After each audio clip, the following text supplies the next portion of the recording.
देश के सम्माननीय यशस्वी और जयस्वी प्रधानमंत्री जी आदरणीय नरेंद्र जी मोदी,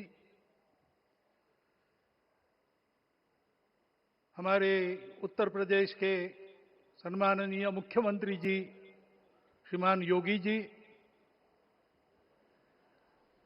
राज्यपाल महोदया, मंचस्थ सभी मान्यवर, उपस्थित सज्जन, माता भगिनी, आज हम सबके लिए एक सार्थकता का दिवस है। इतने लोगों ने सपना देखा, इतने लोगों ने प्रयास किए, इतने लोगों ने अपने प्राण अर्पण किए। आज उनकी स्वर्गस्थ आत्मा तृप्त हुई होगी। आज वास्तव में अशोक जी को वहां शांति मिली होगी।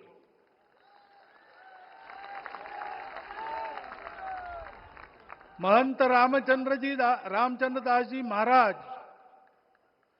श्रीमान दालमिया जी, कितने संत, कितने गृहस्थ, कितने विद्यार्थी, उन्होंने अपना प्राणार्पण किया, अपना पसीना बहाया।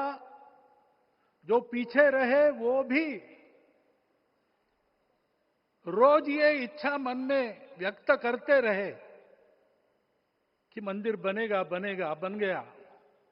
और आज उस मंदिर निर्माण की शास्त्रीय प्रक्रिया पूर्ण हो गई,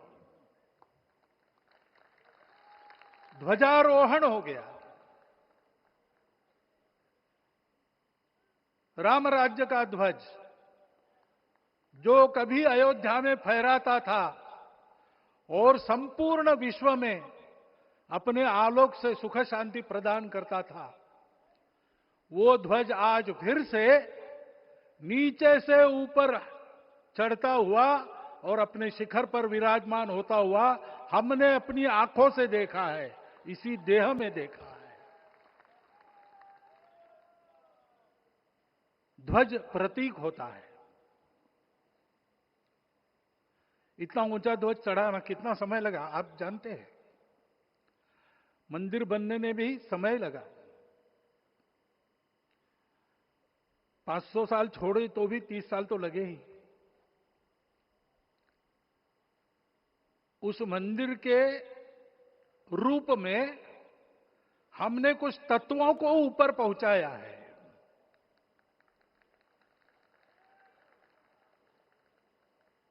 सारा विश्व जिससे ठीक चलेगा, अपने व्यक्तिगत जीवन, पारिवारिक जीवन से लेकर तो सृष्टि जीवन तक सबका जीवन जिससे ठीक चलेगा, वो धर्म, उस धर्म का प्रतीक भगवा रंग, वह इस ध्वज का रंग है। ये धर्म ध्वज है। इस धर्म ध्वज पर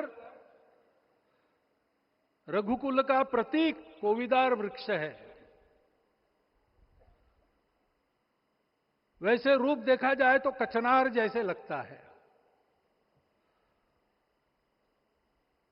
और जो खोजी लोग हैं वो खोज कर कह रहे हैं कि मंदार और पारिजात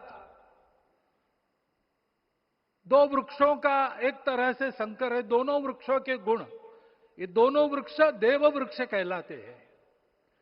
दो देव वृक्षों के गुणों का समुच्चय ये वृक्ष है। और ये वृक्ष उस रघुकुल की सत्ता का प्रतीक है।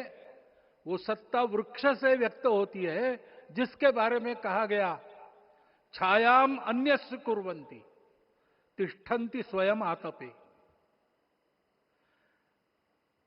सबके लिए छाया देते हैं, स्वयं धूप में खड़े रहकर। फलान्यपि परार्थाय, फल स्वयं उगाते हैं, दूसरों के लिए बांट देते हैं। वृक्षाः सत्पुरुषा इव, वृक्ष सत्पुरुष होते हैं। और कचनार के गुण औषधि भी है। कचनार के वृक्ष का अन्न में भी उपयोग है। सब प्रकार से उपयोगी इस वृक्ष का प्रतीक हमने लगाया है। धर्म जीवन ऐसा जीवन होता है,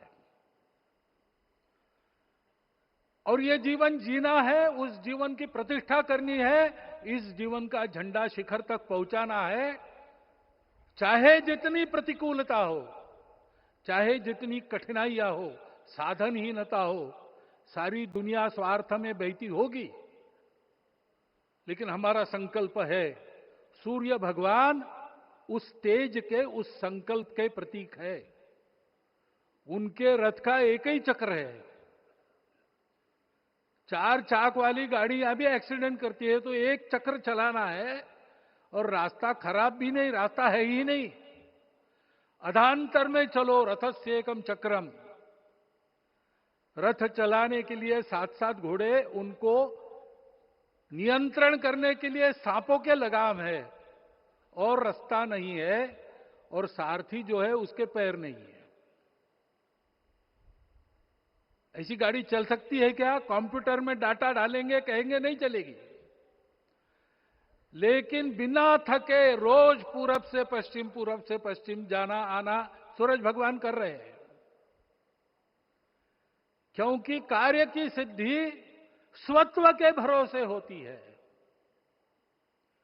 हिंदू समाज ने लगातार 500 साल और बाद के दीर्घ आंदोलन में अपने इस स्वत्व को सिद्ध किया, और रामलला आ गए, मंदिर बन गया।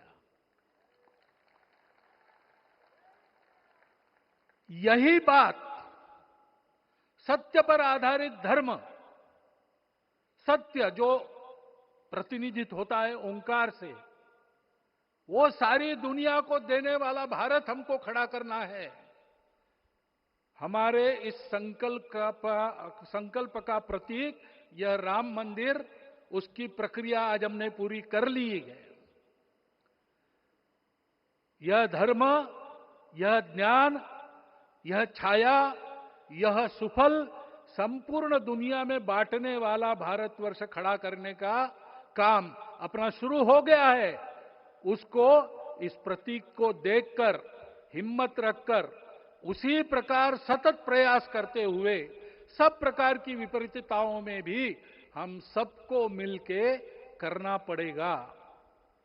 आज ये हमारे कृतार्थता का दिवस है, और आज हमारे संकल्प की पुनरावृत्ति का ये दिवस है।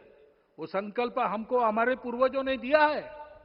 एतद् देश प्रसूतस्य सकाशाद अग्र जन्मनात्।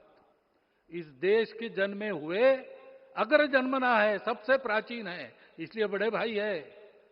वो ऐसा जीवन जिए कि स्वम स्वम चरित्रम शिक्षेरन पृथिव्याम सर्वमानवा। पृथ्वी के सर्व मानव अपने अपने चरित्र की शिक्षा, जीवन की विद्या भारतवासियों से सीखे। ऐसे भारतवासियों का परम वैभव संपन्न, सर्वशक्ति संपन्न और सबके लिए खुशी बांटने वाला, शांति बांटने वाला, सबको विकास के सुफल देने वाला भारतवर्ष खड़ा करना है। ये विश्व की अपेक्षा है, हमारा कर्तव्य है। मंदिर में श्री रामलला विराजमान है, उनका नाम ले और इस कार्य की गति हम बढ़ाए। इतना एक विषय आपके सामने रखता हूं। जैसा सपना देखा था उन लोगों ने, रामदास स्वामी ने कहा था, स्वप्नी जे देखिले रात्रि ते ते तैसे ची हो तसे। ऐसा सपना उन्होंने देखा था, बिल्कुल वैसा।